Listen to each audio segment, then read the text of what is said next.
All over. It's gone. They've moved on. You know what it's like in this world. Nothing is forever, as we've all found out, sadly. But on a more serious note, Harry and Meghan did leave behind something rather poignant. And apparently, they wanted to make sure whoever took over was simply left with the very best of intentions. As ever, let me explain.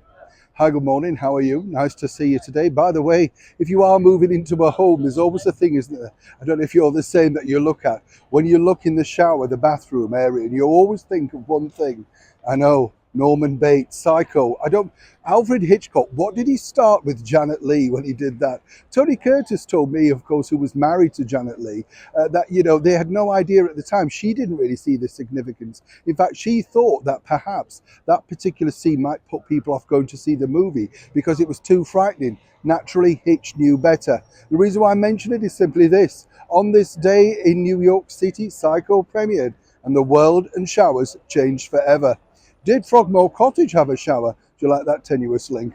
Yes, now, as we know, Harry and Meghan have departed said Frogmore, apparently, even though it was their home, according to that Netflix documentary. Harry basically said he could have seen his two children running around on the grounds of Windsor, enjoying growing up as he had. But then, of course, Meghan decided differently. She wanted a different life, didn't necessarily want to live in the confines of Windsor Castle, even though it had everything that you could possibly require. Security, people to look after you, a fabulous lifestyle, cars on top.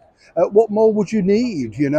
But according to that source, the bigger problem for Meghan was that she really saw herself in the castle. Not like Rapunzel, of course, sending down those hair extensions for somebody to climb up and rescue her. But more importantly, she just figured the Windsor Castle would be simply better for her. Her Majesty had other ideas, as one can imagine.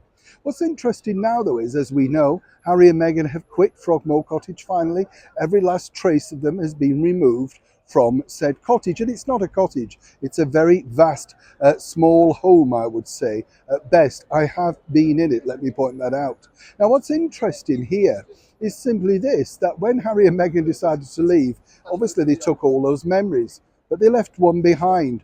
A message for the next inhabitant, whoever that may be. People thought, of course, it was going to be the Duke of York, Prince Andrew. That now seems to have been put on ice. But according to a very well-placed source who had the, shall we say, enviable task of checking to make sure everything had been removed, one final picture in a frame with a message remains.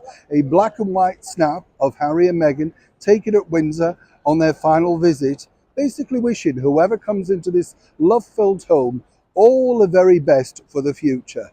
Now, some people might say this might be something of an omen. Why would you want that particular message? Others say, well, what a nice thing to do. And of course, it's a memento, isn't it? Left behind by one of the most talked about couples of the last few years. But either way, Harry and Meghan are basically claiming they're simply not going to be forgotten at Frogmore. As ever, I'd love to know what you think to this particular story in the comments below. Neil Sean in the very heart of London.